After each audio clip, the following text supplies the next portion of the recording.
بسم اللہ الرحمن الرحیم۔ یہ دعا 3 مرتبہ پڑھ لیجئے، آپ کے سارے گناہ معاف۔ اللہم مغفرتک اوسع من ذنوبی و رحمتک ارجع عندی من عملی۔ اس کا ترجمہ ہے، اے اللہ تیری مغفرت میرے گناہوں سے زیادہ وسعت والی ہے اور مجھے اپنے عمل سے زیادہ تیری رحمت کی امید ہے۔ فضیلت میں لکھتا ہے، ایک آدمی نے حضور صلی اللہ علیہ وآلہ وسلم کی خدمت میں حاضر ہو کر 2 یا 3 مرتبہ کہا، ہائے میرے گناہ، ہائے میرے گناہ۔ حضور صلی اللہ علیہ وآلہ وسلم نے فرمایا، یہ کہو، اللہم مغفرتک اوسع من ذنوبی ورحمتک ارجع عندی من عملی۔ اس نے یہ کلمات کہے۔ حضور صلی اللہ علیہ وآلہ وسلم نے فرمایا، دوبارہ کہو۔ اس نے دوبارہ وہی کلمات کہے۔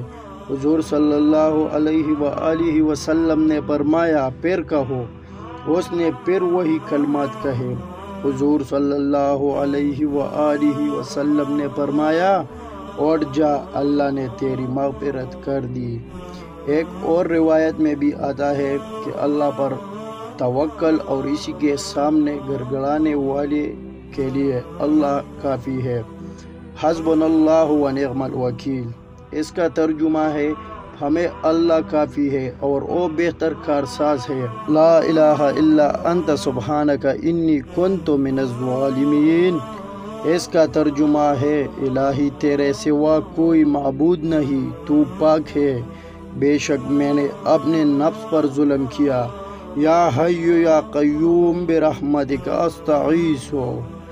اس کا ترجمہ ہے، اے ہمیشہ زندہ رہنے والے، اے ہر چیز کو قائم رکھنے والے، تیری رحمت کے طویل مدد مانگتے ہیں۔ وَأُفَوِّضُ أَمْرِي إِلَى اللَّهِ إِنَّ اللَّهَ بَصِيرٌ بِالْعِبَادِ۔ اس کا ترجمہ ہے، میں اپنا معاملہ اللہ تعالیٰ کو سونپتا ہوں، بے شک اللہ تعالیٰ بندوں کو دیکھتا ہے اور ان کے اعمال اور احوال کو جانتا ہے۔ اللہ ہم سب کو اس پر توفیق عطا فرمائے اور جتنا بھی ہو سکے اس کو لازم شیئر کرے۔